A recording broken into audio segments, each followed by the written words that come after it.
Good whatever to you, whenever you are listening to this episode of Chatting with Beloved Chatters, where we talk. Oh, and there is my second stream finally kicking in.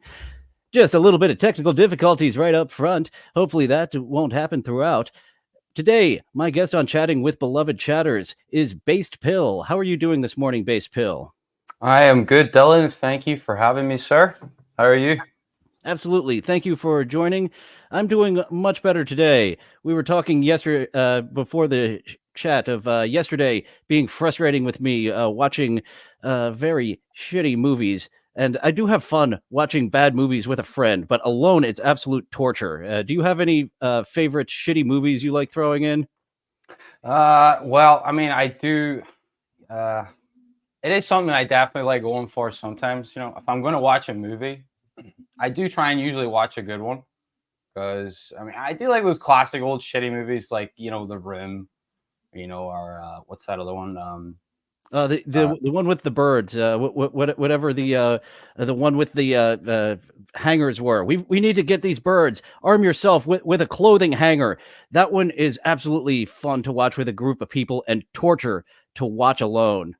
Absolutely, I agree. Or something like Sharknado. That's always a good classic to watch with friends too.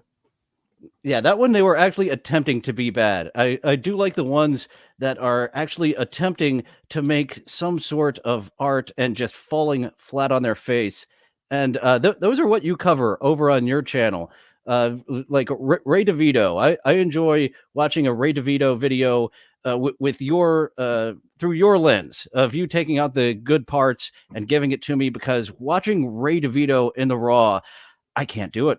So thank you for helping out people being able to tolerate Ray DeVito. No, you're most welcome, sir. It's Ray DeVito is a bit of an insufferable guy, so it can be hard to enjoy his content. He's got this likable personality, but then he puts on this absolutely detestable show to where it's like, Ray, you remind me of a buddy in middle school. Literally, you seem like you're in middle school, and I want to support you, but this output I can't support it unless I have someone taking out the highlights for me, like Based Pill. That's what I try and do with a lot of the LOLcows and like guys on the internet that I cover. You want to take out the best bits, trim off all the fat, give people the filet mignon of the content. Yeah, I saw a recent video. You had an extended one of Joey C, and you and Dabble Storian have been having fun with him. I tackled Joey C once, and that's enough for me for a while. Maybe I'll return to the Joey C universe, but oof, I can't do that on my own. Well, I don't think anyone can disagree. Catalano TV is the number one rising channel in the Dabbleverse right now. They have more subscribers than El Horrible, if you can believe that. More Um, subscribers, yet still not available for monetization. Not suspicious at all. no, it's not suspicious. Not suspicious at all. We don't need to look too much into that. But um, I will say, this interaction that Dabble Storian has with Joey C. I think we can all agree it's very enjoyable for a lot of people. It's very good content. It was actually the very first video that Joe or on John's stream that Dabble Storian had an argument with Joey. That video was the first video that got me in touch with Dabble Storian, and we've been good friends since then. He's a very cool guy. And He's a him bit of getting a he's a bit of a mover and shaker, behind the scenes. Yeah, absolutely. When he puts his mind to something, he gets it done. Do not doubt the abilities of Dabble Storian when he wants to get something done. It's probably going to happen. And my good buddy and producer Dela made that mistake. You can't underestimate someone like Dabble Storian. Well, Dabble Storian specifically to get things done, because like he'll just do them like other people will just kind of get in their head and start panicking of like, I can't get this done, where he starts, all right, what's step one of getting this done, instead of running in circles for a couple of weeks like I'll do sometimes. Right. Oh no. Well, you know what? I think it's really a testament to how open all the people can be in the Dabbleverse, because Dabblestorian has told me, when he's tried to get these things done, he's just like he just reaches out. There's not much, maybe there's a bit of hope that they're going to get back to him, but he's just taking a chance, and most of the time the people are very receptive. They want to do something with him. So it's just, yeah, like people want to make content with other people. People want to be other people's friends if other people are agreeable. And he helped me like come out of my shell a little bit of like, come on, guy, you got to stop with this lone wolf thing, because starting out as a nobody on the internet, I was just like, all right, I got a microphone, I bought a StreamYard. Oh, what can I do? I can I can show people I'd be a great co-host by taking their clips and showing them how I'd react to them. So after doing that for a while, branching out, actually interviewing people, getting to know other people in the Dabbleverse, opening up the Discord. That's become quite the social place. The Discord voice chat is always popping off somewhere within the Dabbleverse. Yeah, absolutely. That kind of cross pollination between creators and channels is essential, I think, for a lot of us to grow. It's very hard to grow in a vacuum, if you're by yourself. And yeah, you're right. Like the scene in the Discord it's pretty popping with the VCs. There's a lot of cool people in there too. It's yeah, like AOL Instant Messenger back in the day, where everyone in class was on there. So you're missing out on half the conversation. You're missing out on a lot of the conversation if you're not over on. And so it's getting overwhelming actually. Spurgtopia. I had to mute my notifications because something is always happening over on Spurgtopia. Yeah. Spurgtopia is a pretty popping place. Like any place where a good majority of the active chatters, people in the Dabbleverse or Hackverse, whatever. Once they all kind of get together, like shit's gonna happen. It does seem that we're starting to shift away from Dabbleverse and into Hackverse. Our creator of the Dabbleverse, what do we call him? The creator, Stuttering John. He's hopping in, hopping out. He could still be the one that's up there on the dabbling pedestal, but we're starting to go towards hack material. If this dabble material is gonna step in, step out, and then overstay his welcome immediately. Well, I think John will. He has always overstayed his welcome. He's perfected that. But I think, yeah, I mean, John, obviously he was the huge catalyst for a lot of how this universe went about, and then he took that break for a period, and now he's come back again. And I think a lot of people are kind of suffering a bit of. They have been suffering John fatigue for a while, even though he still continues to be a major asshole and deliver content. And But there is a new channel, I believe, Umlaut might be running it, that had all of the 2020 WATP Stuttering John, and he didn't always do these 2-3 hour shows. Like, as his brain has deteriorated, he has started putting out more content that no one wants to see. He used to put himself on a better timer oh a yeah, few well years ago. absolutely. Well, John, that's the problem with John, is that he thinks the more he goes live, he's going to be able to combat all this hate and abuse that he gets from people like Shuley and Carl, which he rightfully gets. But John, that's he thinks he can fight against it, and there's nothing that John could ever say or do. He should just leave again and never go on the internet ever again if he wants to, because John is just so what's the word? I mean, let's say wet brained. He's deteriorated himself so much from being an alcoholic that he And you just can doesn't hear have. it in his voice. Oh, Even 100%. back 2020, just 3 years ago, his voice, it doesn't sound so disheveled as it currently is. His cognitive decline over the past few years has been very noticeable, and Rapid. with his speech, I would say anybody that has suffered a stroke in the past, you'd want to consider or reconsider your lifestyle choices. If you're drinking probably 8 beers every single day, and I think John, despite what he says, he does probably drink every single day. You probably want to stop doing that for a guy of his age, 57. Yeah, He he's just accelerated it, and 100%. You can hear it in that supercut, and I believe part two is coming out today. 2020 part two, Stuttering John from WATP. Of Yeah, just where he was. We thought he was in as big of a stupor as he could get, as wet brained as you say as he could get. But no, it is still getting wetter. It's getting worse, and he's just not noticing it. He's coming unprepared. Like, that's something with his Thule Tuesdays, as he would call them, that really frustrated me as someone who made a Shuli detractor show for a few weeks. I put a lot of effort and really focused on what we're going to be talking about, instead of just yelling, this guy stinks. He stinks. He's a dues payer.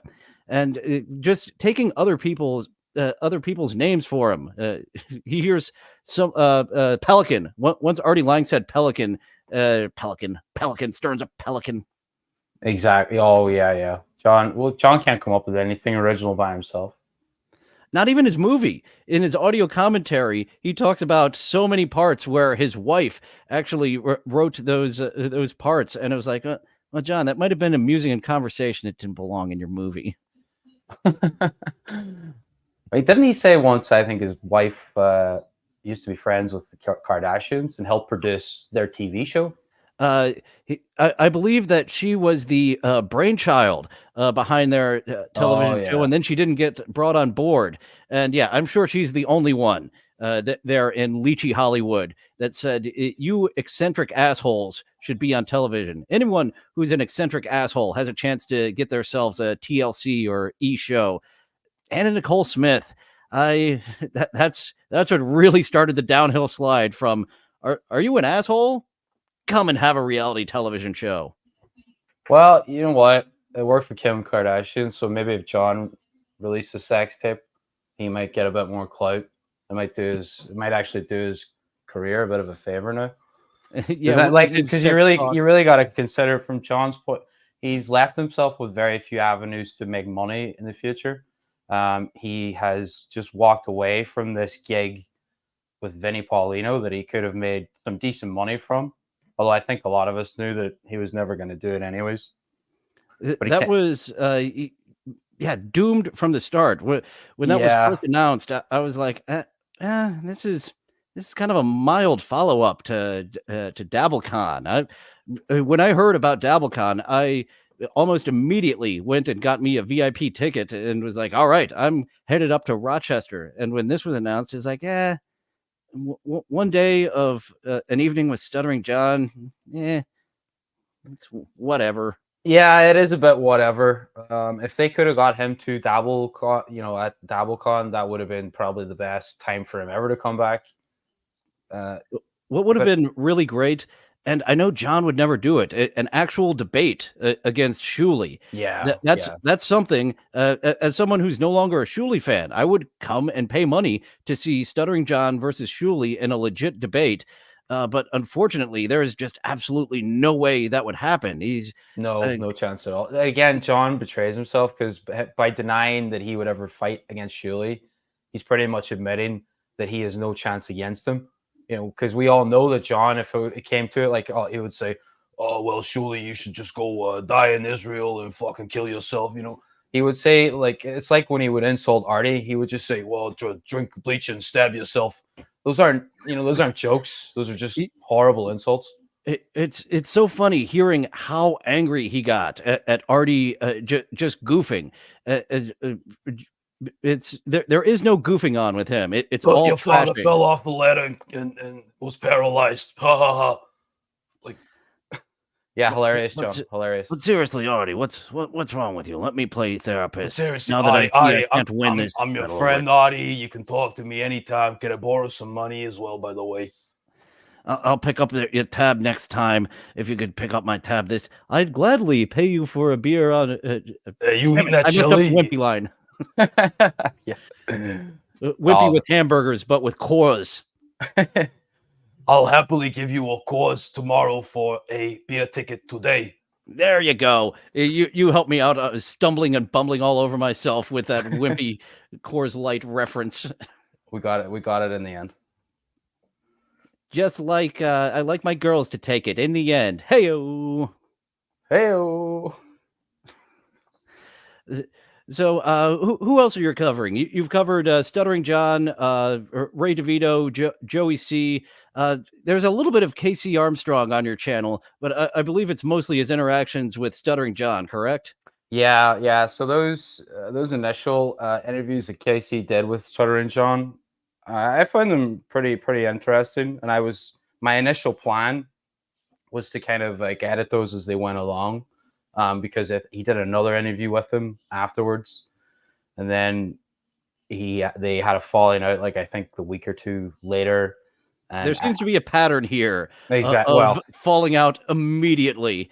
If the pattern goes correctly, he will be coming begging to do that comedy at the Carlson show by like January, and they'll be like, "John, it's too late. No, we've tried this." I could see him coming around to being Carl's friend again, but bad mouthing Vinny now or something. You know, he could start saying, "Well, Carla, we talked, and I like Carla now."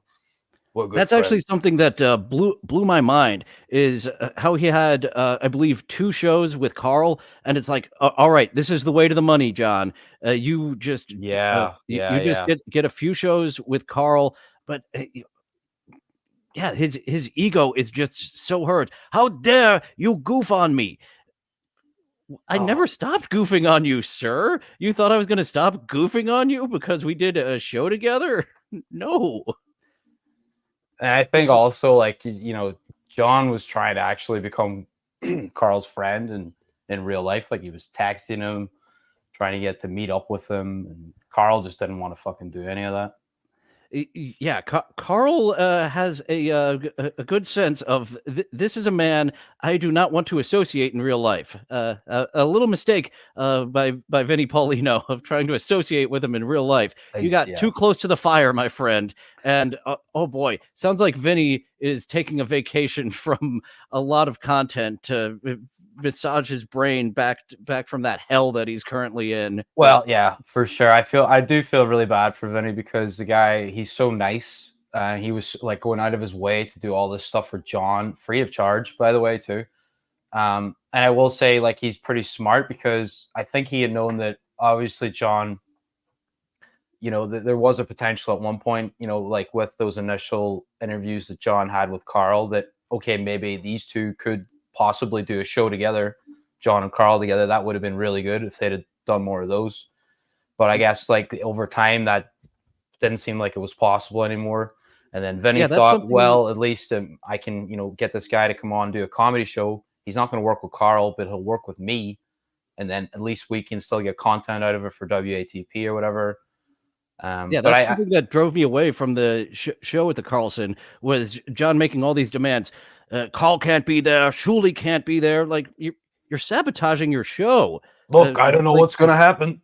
Lady Kate, if you step in the building, I'm not responsible. Anything good happen? I mean, I've been talking to my lawyers. Have your lawyers been talking about those threats that you throw out there all the fucking time? Yeah. No, I mean, anybody that's throwing out threats like that and also bringing up lawyers is pretty retarded. So now that he is retreated away from that show, I did have an idea for a Stuttering John movie where he had kind of like the Man on the Street type of movies, where it's a mixture of scripted and things that are just actually happening, of renting out Carl's Florida house for John to stay in for a week. I would really enjoy to see that and edit that week into a film, like the recent Eric Andre movie, where he was taking a road trip across country and doing just ambush on these unsuspecting people. A week in Carl's house, where John doesn't know what we're going to ambush him with. He just thinks he's staying at Carl's house. But we've got something in store for you. That's such a good idea, but it's just too good for John. Like, he would, you know, he'd never go for something like that. Yeah, the guy's too wet brained to, like, you know, like, to even think of like good ideas that will make him money. You know, he's just going to be forever, in my opinion, just you know, shouting on his streams, just getting into fights with people. And his show shitting on Shuli isn't a bad idea in concept, but in execution, it was just awful. Yeah, Because terrible. just preparing nothing. Just take a few notes. I took a lot of notes on my Shuli Detractor show, fully scripted them out beforehand, and actually did multiple takes because I was unhappy with sometimes with how they would turn out. Like a complete arc, but as someone who never really knew Shuli, I was like, I can do this for 6, maybe 8 episodes. John could have done that, but the 3-hour shows, Jesus Christ, get us off this SS Minnow, John. That was a bad idea. And the thing with John and his 3-hour shows, and now I notice he's doing it more and more. He takes like these really long pauses, between like to kind of like enunciate like what he's saying, like it's really dramatic, And then another thing, Lady K and the dues payer are talking about my kids. Kind of like Sam Roberts' wrestling podcast. That's something I stumbled upon with my co-host auditions. Sam Roberts is trying to make big points about wrestling by talking like this, and it's fucking maddening, Sam. Oh yeah, I love Sam as a producer. Do you listen to Jim and Sam at all? No, I'm a huge Opie and Anthony fan and a Jimmy fan, but I listen at maybe very, very odd time, but no, don't really listen to them at all. The last time I recall listening to Jim and Sam was the last time Jim really let loose on Opie. And it's funny because he starts off like an hour-long rant on this fucking guy Opie by like, look, I'm not gonna trash the guy. I don't need to talk about him, but it was just there in him, and he had to let it out.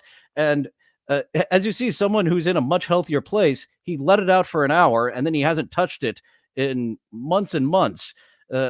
Unlike dues payer, someone who just has to keep going back to that because and I think just Shuli's success. I think John felt like Shuli was below him. Anyone from the Stern show that came after John is below him. So like I think that's a big reason why he hates Shuli is because the Uncle Rico show really took off.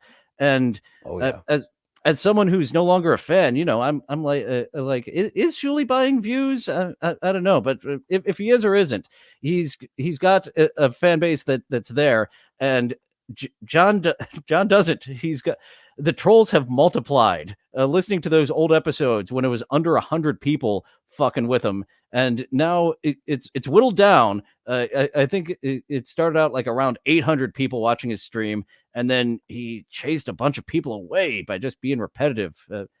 But still, 300 people, it seems, regular, coming to goof on him on his streams. I mean, he completely insults people that give him $2 chats.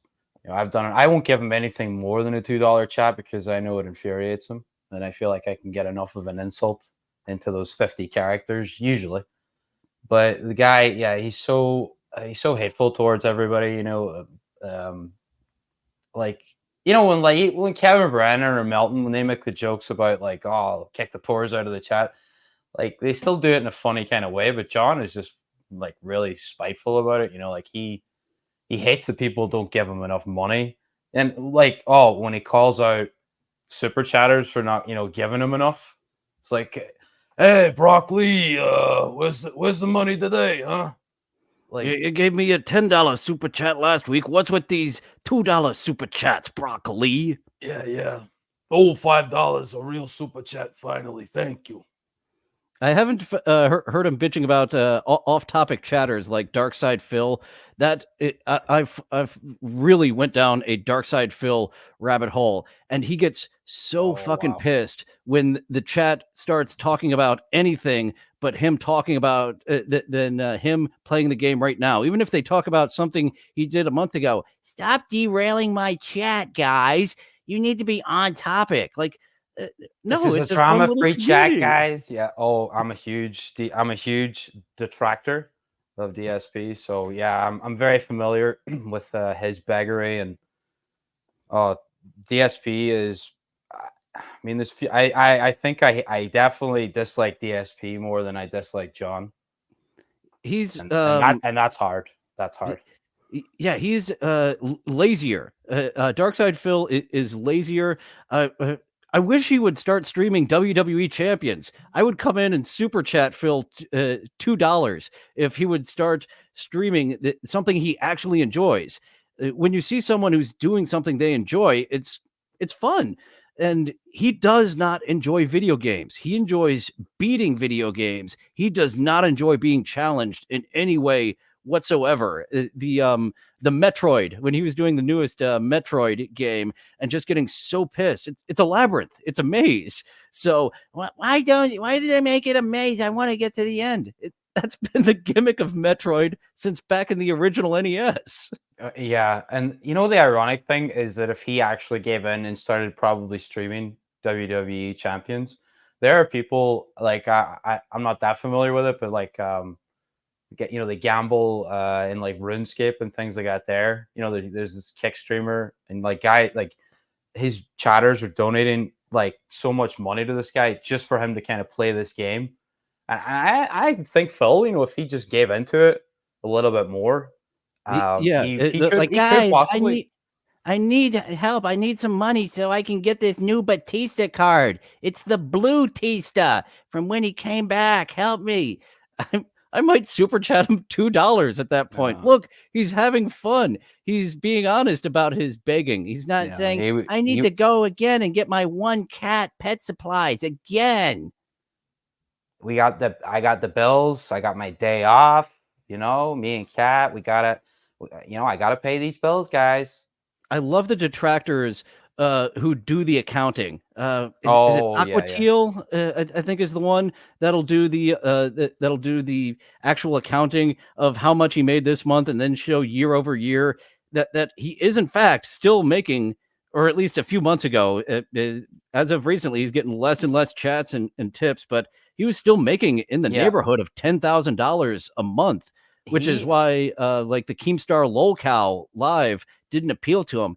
$50,000 signing bonus. No, I make $10,000 a month. I'm not going to deal with that guy for only $50,000. Well, that he was so retarded to turn down that $50K because he does need that. This and even like and that's a starting money. There's more money to be made. Like that's not it. Definitely. Like Boogie, he's already on the outs after a single episode of the LOLcow. I don't know about that. I've been looking at all that stuff, and I think it's a possibility. Like I heard the clip, I heard Keemstar, and in my opinion, that sounded a little staged. But I think maybe it will be. If it's staged, it got a good amount of attention, and bravo to Keemstar. Keemstar. I do love that DSP tried to get the other two, Wings and Boogie, together. Like, guys, we can do this LOLcow podcast without Keemstar. No, you can't. Yeah, just cut this fucking guy out. Like, he's so retarded. The idea man, who is a businessman, he's good at what he does, what he puts his mind to. This guy who's proved with a proven track record of being a good businessman. We do not fucking need him. Let's do it ourselves. Us who have proved to be a failure at everything we try. We can do it. Exactly. And I think that there was I was listening to Turkey Tom's coverage of the kind of the behind the scenes drama of what was going on with the podcast. And there was somebody who had convinced them this guy has no discernible like video editing qualities or like video production abilities, but he had somehow convinced them all that he was going to be releasing the video and everything. And this same guy was the one who was also trying to work with DSP on the new podcast as well. So but he's got his level 1 podcast. Yeah, but the DSP, he's still going to supposedly do this by himself as well. He should know himself by now to know he cannot get anything done by himself. He needs help getting anything done. He needs help taking his trash out. there's just so many little facets, and I'm so happy that there's like all these detractors putting it in little bite-sized bits for us. And thank you for doing that with the Dabbleverse of putting these little bite-sized bits out. So maybe it can help grow. I think. What do you think about 5,000 people in the Dabbleverse as fans? That's the number I've theorized. Is there's I judging would by the theor views. Yeah, I would theorize that too, but I would always say that it's possible for it to grow. You want to look at like the biggest possible channel, like something like WATP, and then see like kind of the active amount of people that ever, I would put it definitely maybe not 5,000, but definitely like 3 to 4,000 or something. But there's always like more people. I think the more people, ironically, the more older people that were into Stern, I believe, that discover that all these guys are on the internet. Like that's where the majority of their fans can come from, really, because it's going to be like Yeah, Opie we're and not. Anthony, Stern fans. We're all kind of connected in that way. Yeah, this community isn't really curved to the 20s and unders, but actually we mentioned Dabble Story, and I think he's mid 20s. Well, He's one of the younger generation. He's making us look like old timers, which it's funny. We're getting old. yeah, I We're mean, all starting to put 40 and 50. I'm kind of in that camp as well. Like I'm only 31 myself, so and I never got to see Howard Stern or Opie and Anthony. Like I didn't listen to them live. I did discover them after the fact. And I guess, yeah, I mean, like more younger people, but this universe, it is geared towards more of an older audience. Like I check my YouTube metrics, and the majority of my audience are in their 40s and 50s. Those are the majority of people watching the videos. It's funny, even with a puppet on the scene, we can't get the kids into it. And Yeah. I've mentioned before, I wanted to launch with Mr. Winston, the dog back there. I want to launch a Lost review show. That one I do want to be an ambush show. I would like people who still believe that Lost has artistic merit or is of quality to come and argue with a puppet who is very passionate that they're full of shit. Oh, I definitely agree with you there. Lost. That was one show, and I did initially start watching it, the first few seasons, and just kind of gave up when it really meandered. And I think That's I picked it up. I literally just skipped everything and I watched the very last episode, and it didn't make any sense to me. So That's J.J. Abrams' style, is just to meander. I recently started watching Star Wars Episode 7 and got halfway through and said, it ruined my day. It ruined the rest of my day watching the first half of Star Wars Episode 7. And yeah, it reminded me of walking through the jungle. So much time spent on Lost was just walking through the jungle, wasting our fucking time, asking more questions. And then when someone was about to give an answer, we don't have time for that. And that's literally like my breaking point in Star Wars Episode 7. The Maz, whatever the fuck, the not Yoda and the not Cantina had Luke Skywalker's lightsaber. And how did you get this? Good question. For another time. Oh, fuck you. That's what broke me and took me back to having a abusive relationship with Lost, which I got 12 episodes into a rewatch. Me and my roommate were huge fans. We were like, we were going to rewatch Lost and get into this. After 12 episodes, the fucking flashbacks were getting really long in the tooth, and they just kept on doing them. oh yeah, there's like nothing but flashbacks and Lost as well. So Like and it's half the episode. If they wouldn't have been like, we're going to make half the episode flashbacks every time, but how else are you going to just meander around? That's I was drinking the JJ Kool-Aid for quite some time, but he got too full of himself. He did not surround himself with the proper creative people to mask his weaknesses. He just thought his weaknesses were not weaknesses. I mean, yeah, it's the fault with any of these large creatives. They get to a certain point, and George Lucas, of course, is so guilty of this. He it was kind of more so, a lot of people say that in the earlier movies, it was the people that worked alongside him that made the original Star Wars so great. And he didn't direct any of them. He did not direct any of the original Star Wars trilogy, but he Yes, directed exactly. all of the sequels, which was a mistake. Yes, Yeah, that was quite a mistake. Although he got even too full of himself. Yeah, but even the sequels have more soul than what J.J. Abrams could do. Even the sequels is absolutely. Like looking back at it, yeah, the sequels. I can't believe that it actually the sequels make the prequels look very good. They do. They really. I thought the prequels had no artistic merit, and then looking what JJ did, it's like, oh, okay, there was something there. It kind of stinks, but there's something there. exactly, yeah, there was something there, it was like, I mean, George, obviously, he had the passion for it. All that Abrams is possibly capable of doing is just throwing member berries, and nostalgia bait.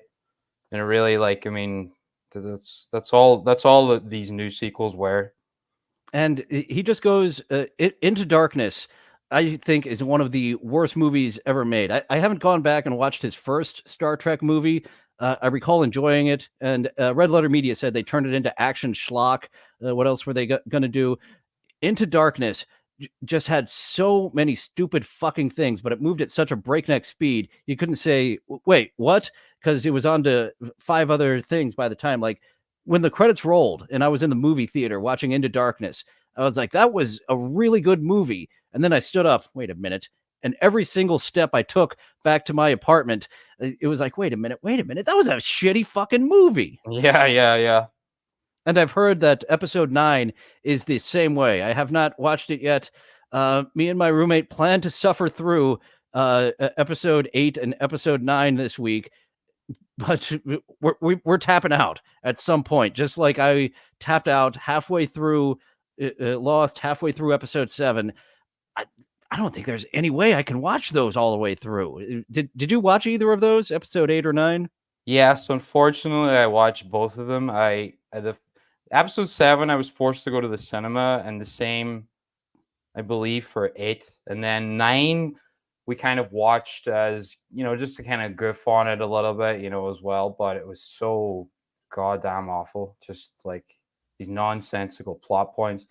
And I know the end of the one, what was the 8th one, episode 8?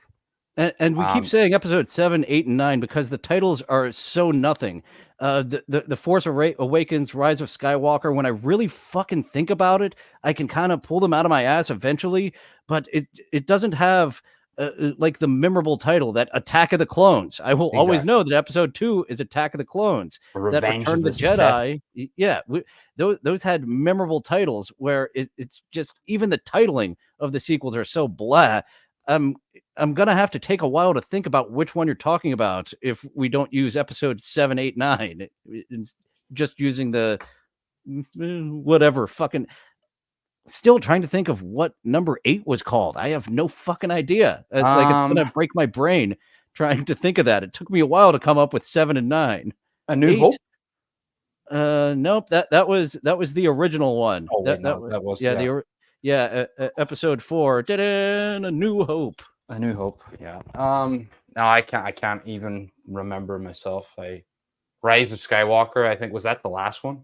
Yeah, that was number 9. You see, the names are so nothing. the Fall of Skywalker, The Last Jedi, maybe, was that it? The Last Jedi. Yeah, that was 8, right? Because 9 was the yeah. Yes, points. I'm giving you points. I'm going to say Ding, that's ding, 8. ding. And Kathleen Kennedy did not help keep a cohesive, like her as executive producer was supposed to oversee the sequel trilogy. So when Rian Johnson was like, all right, I'm going to make Luke into this angry old man, and I'm going to kill off the big bad Snoke. It was Kathleen Kennedy's job as executive producer to say, no, Rian Johnson, this is a trilogy.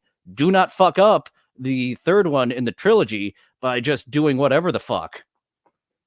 I mean, when you look at it in hindsight, I think their entire intention has been to just crash the whole franchise, because every decision Kathleen Kennedy seems to have made after the purchase of Lucasfilms has been the wrong choice, except maybe from the exception of getting Jon Favreau to do The Mandalorian.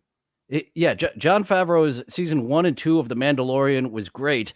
And I thought for sure this is going to, like, I really enjoyed the first few seasons of Mandalorian, and then season 3. Have you seen this third season?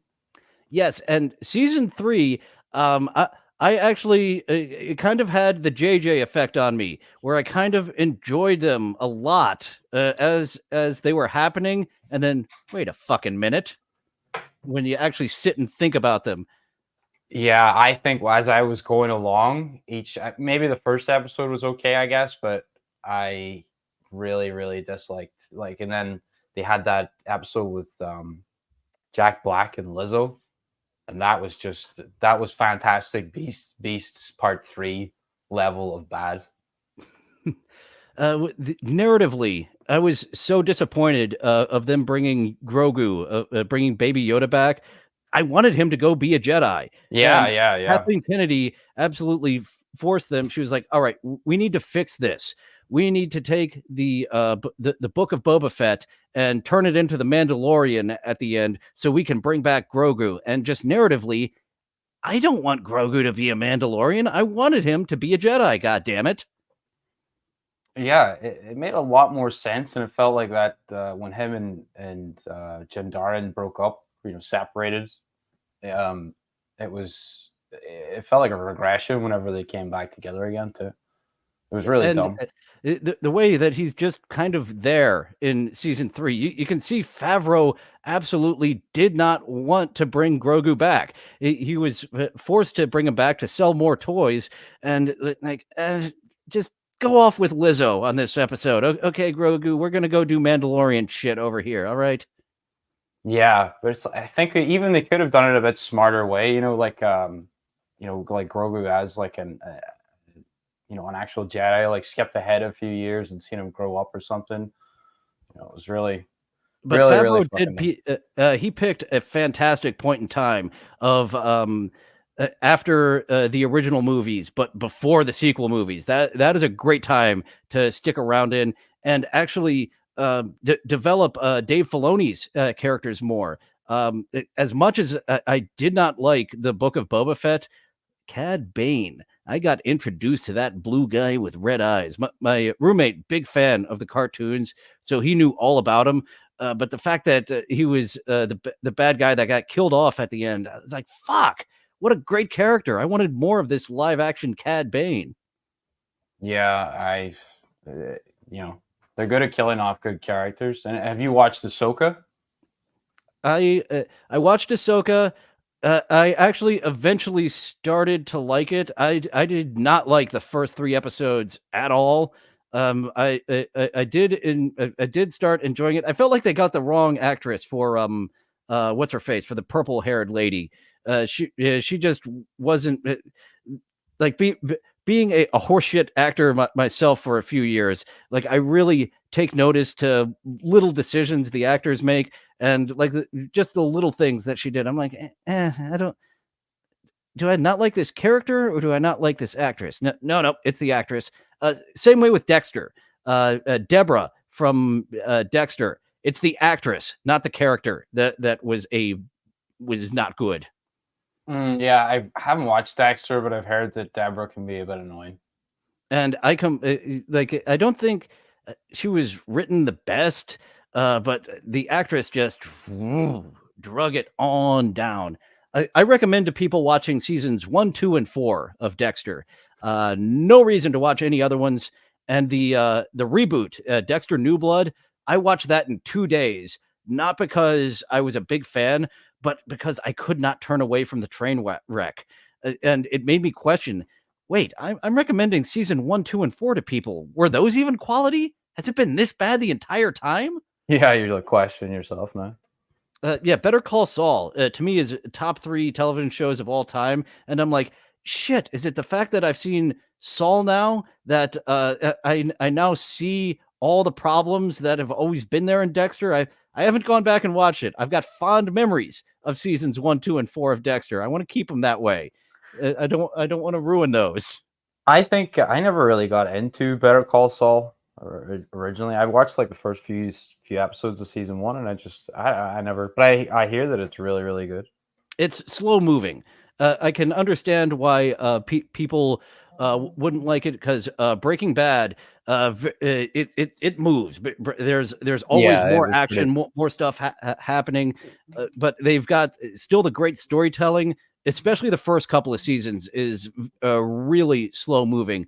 A lot of character development and just the staging and techniques that they do with the camera. As a film fan, I really appreciate very long takes. They do a lot of no cuts, and that's something that really bugs me about current cinema. That's just cut, cut, cut, cut, cut.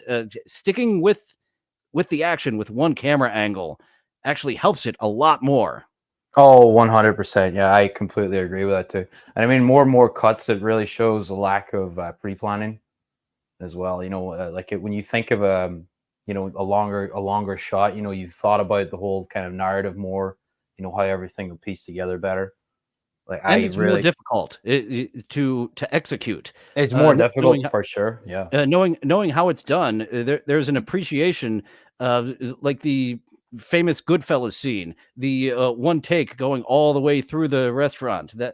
That one took a long time to make. And the stand-up comedian at the very end, they said that they got through all of the entire scene, and then the stand-up comedian flubbed his line. The very last thing to happen.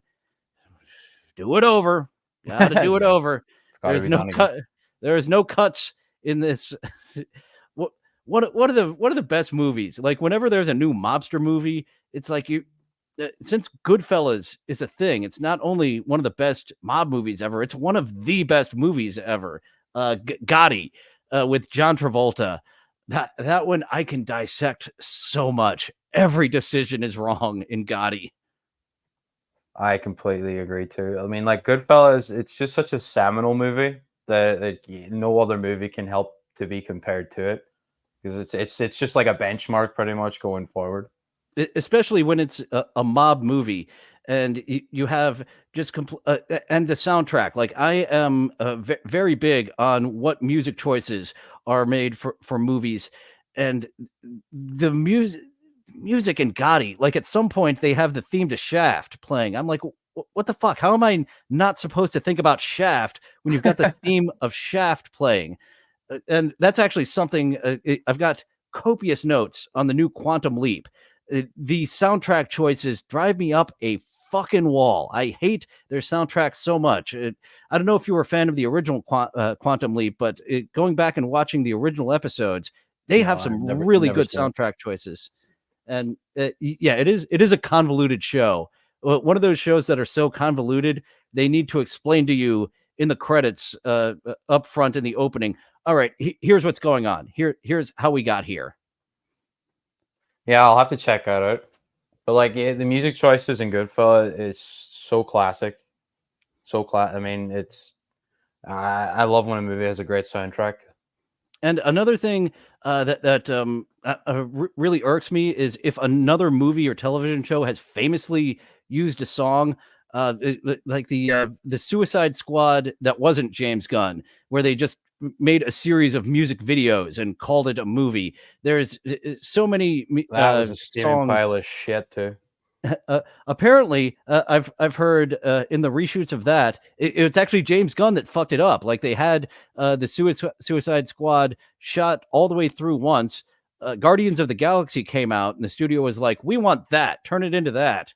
And they're looking at the pieces they have.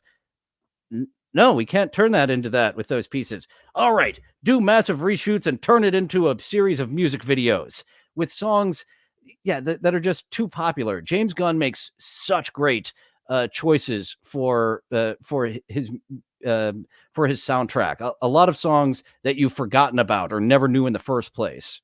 Yeah, definitely. Those Guardians of the Galaxy soundtracks, the first two were really good. And also the Suicide Squad, there was a tone difference, and they released a trailer like it was a bit darker. And I remember this at the time, and a few months later, they released another trailer for it, and it was just so flashy, and it looked more like a dubstep music video. Yeah, the first trailer was probably the first filming, the first initial vision for the movie before the Right, studio head said, "So, what you made here? It's not like Guardians of the Galaxy." No, it's not. We want it to be like Guardians of the Galaxy. So here we're going to recut this trailer, make it like this tone. And nope. Yeah, and I believe they actually had music video editors like re-edit the movie. That's like the final movie. So they actually, since you brought up the trailers, those were a dirty fucking trick. Those trailers made it look like this is a Joker and Harley Quinn movie. Yeah. So of course everyone is going to go in when Joker and Harley Quinn have become so fucking popular and see this movie, and the Joker is barely in it. Apparently they shot a fucking lot with him. What's his face? Worst Joker ever was very disappointed. Mr. Method Acting, who sends a rat to his co-stars. Hey, don't you like how I'm a method actor? I sent you a rat and a condom with cum in it as a thank you gift for the movie. Nope, you are just a douchebag, Mr. 90 Seconds to Mars. I would like the thing with stuff like that. There, like he probably did do that, but I would also believe too that it was a clever, kind of stunt that was cooked up just so they could, write articles about it. Because obviously he's going to always be in the shadow of Ledger's Joker. So Yeah, really, such a beloved Joker. Oh yeah, so beloved, and it's still it was so close to still him passing away. Like he wasn't that long since he had kind of gone. Just the design of Leto, that's his name, Jared Leto's Joker, with the damaged tattoo on his head. Yeah, like mom's gonna on. Freak. You're like, oh. BoJack Horseman has so many fun lines in it. One of them that stuck with me is Jared Leto is the honeydew of actors. He is the worst thing of anything he is in. And that just hit me so hard. Of like, he is everything that Leto is in. He is the worst thing about it. And on the Suicide Squad subject, once James Gunn did get the helm of it, and he made me groan big time at the beginning when he's introducing the cast of characters, and fucking Pete Davidson's in this movie, and immediately kill him off. Yay! Nice little swerve, James Gunn. I thought you were going to make me hate this movie, but yay, thank you, James Gunn. Completely opposite of JJ. JJ makes me groan, and then we just sit there with those groans. Oh yeah, and he'll throw a little lens flare in there for some polish. Oh yeah, do not do a drinking game with the lens flares. You will go to the hospital. And at some point, he did admit he had a problem. Yeah, I could swear, like, rehab. Into Darkness, I almost gave me an epilepsy. There was that many lens flares. And I think he kind of missed the point of his title, Into Darkness, bright. Yeah. He's trying to go for the parallels, I guess. JJ, me and my roommate, we are going to suffer through more JJ, and we can get halfway through. We got halfway through Lost season 1, halfway through episode 7. Oh man, episode 7. Returning to that, when they go to that stupid fucking planet for no reason, the movie. JJ goes against what he usually does. Instead of going at breakneck speed, he puts on the emergency brake on the movie.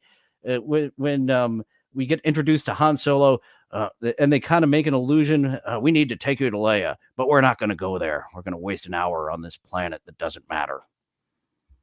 Exactly. And they wasted such a, they could have had all those actors like interact a lot more, and it was such wasted potential. That was something as a fan, when Han Solo Jr. killed off Han Solo Sr. I'm like, no, we didn't get the original 3 on screen. I wanted to see the original 3 on screen again. Boo. Yeah, I think. And then there were many more boos to follow. Oh, many more. I mean, if you're going to put yourself through the other 2, I commend you anyway, at least. Yeah, I have not seen the other 2, and tapping out halfway through the other shitty things that we said. I'm expecting to tap out halfway again on these next 2 episodes of Star Wars.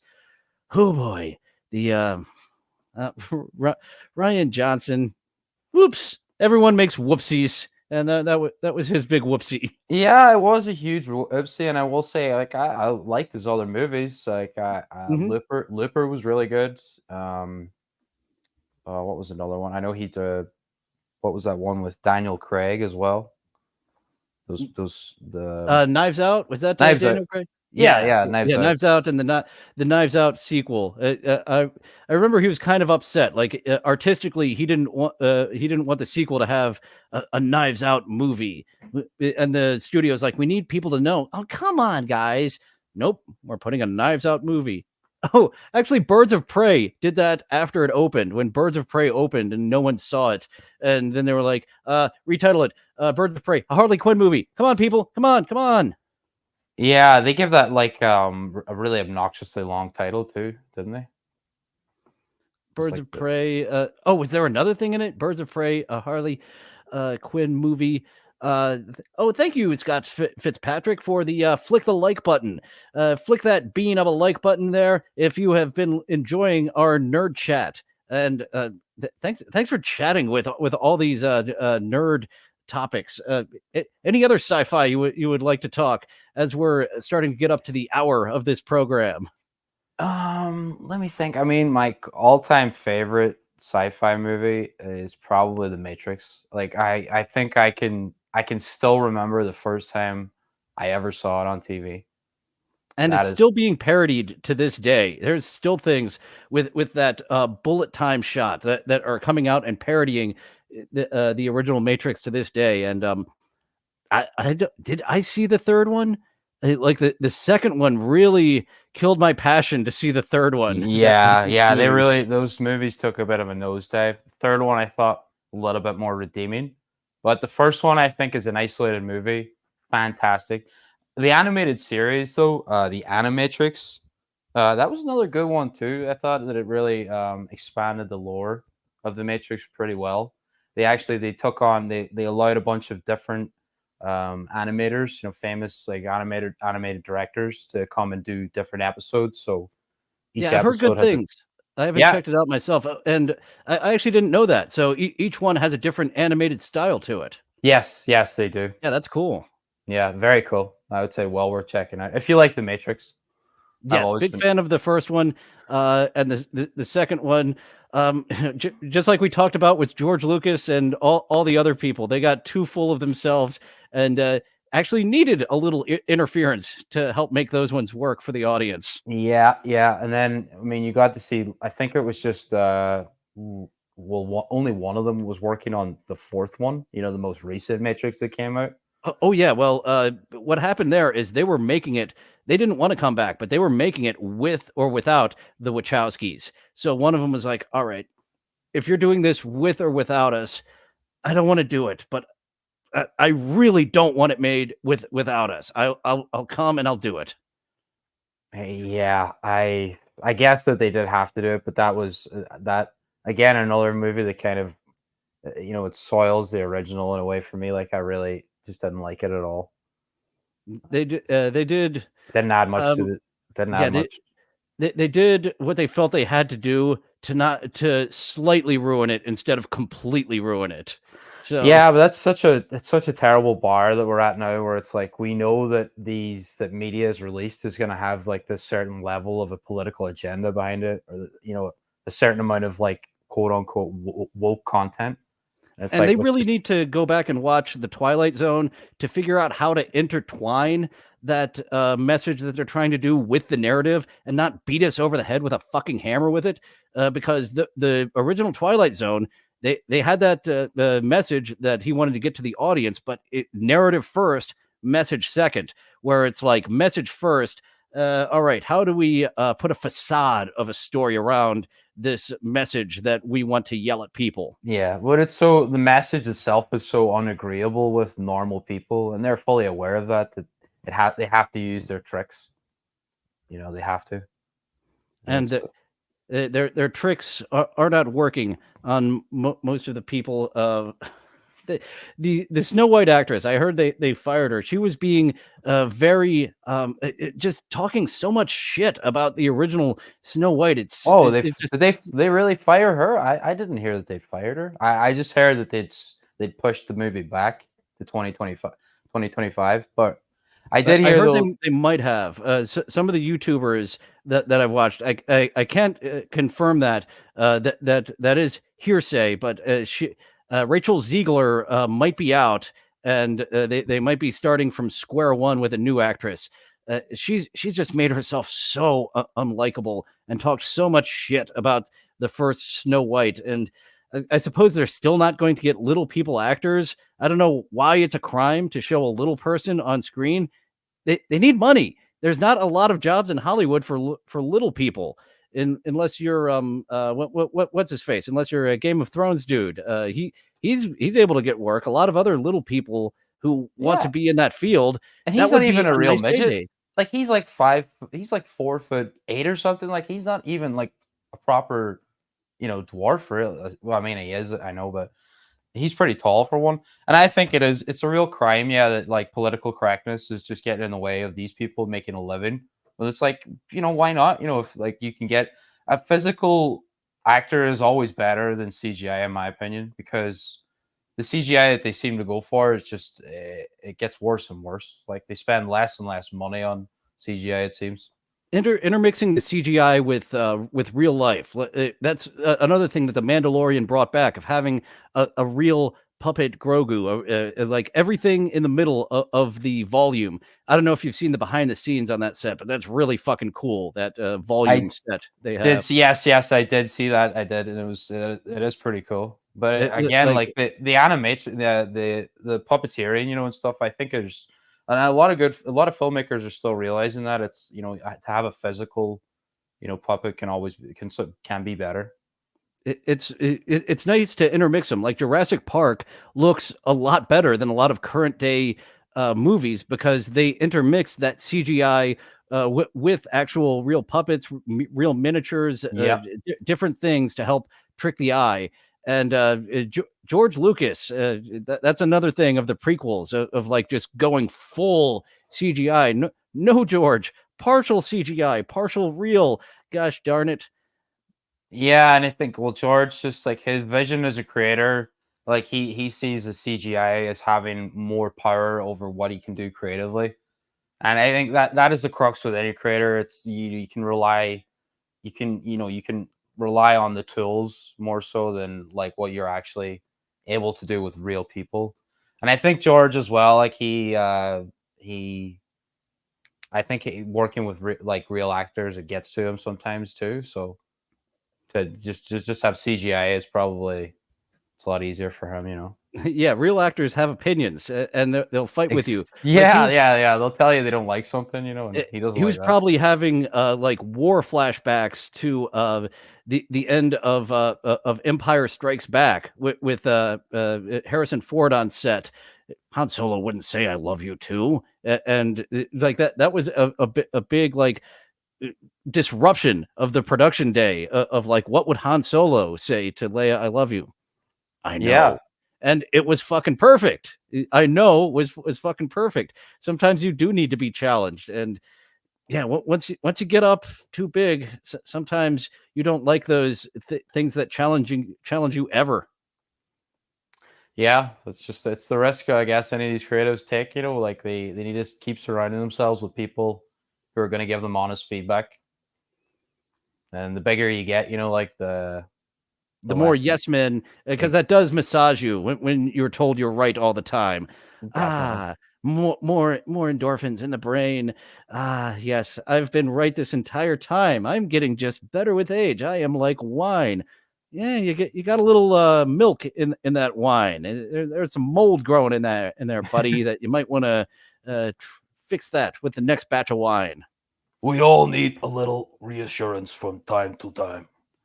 Uh, Well, I do agree with you, but thankfully I have put on a great interview with Base Pill. Don't you think, Base Pill, that I interviewed you fantastically? I do agree, Dylan. You do a good job. Better than the dues payer. You paid your And dues. And you were such a great guest. You should be a guest on all shows. Lady K is absolutely missing out not having you a regular. That trucker Andy should drive his truck into a fucking wall so you can be the regular Wednesday guy. You are such a great guest. Are you listening, Carla? Lady K, get Bass Pill as the regular Wednesday guy and cut the brake lines to Andy's truck so you can have someone actually worthwhile as a guest. Yes, let's get it done. Well, with that callback to the original LOLcows we were listening to, thank you all for joining us. You can see Based Pill's videos over on YouTube, just how it sounds, BASDPILL, and there is a space in between each of those letters. Reminds me of like the lo-fi hip-hop videos, the way you spell it, but there's a few Bass Pills on YouTube. Bass Pill there, just put a space in between each letter, and you will find him on YouTube. Thank you so much for joining, Bass Pill. Thank you for having me, Dylan. It's been really good talking to you today. Absolutely. And thank all you viewers for joining as well. Now, feel free to go away. Well, it looks like that's all the time we have for today. Thank you for going on this adventure with me. It's fun being with friends. I'll see you next time. Bye now. Bye-bye. Bye-bye now. Bye-bye. Bye-bye now. Bye-bye. Places all join hands, circle left. Now circle right and listen to me. LSMFT. Elementary corners like swinging on a gate. To right to your honey with the right to left date. Grand right and left around you go. Lucky strike means fine tobacco. Meet your honey and give her a whirl. All swing around with the little girls. Smoke 'em, then you'll see. LSMFT. Promenade and don't you fall. Promenade around the hall. Lucky strike is first again with tobacco men. Promenade straight down the pike. It's time right now for a lucky strike.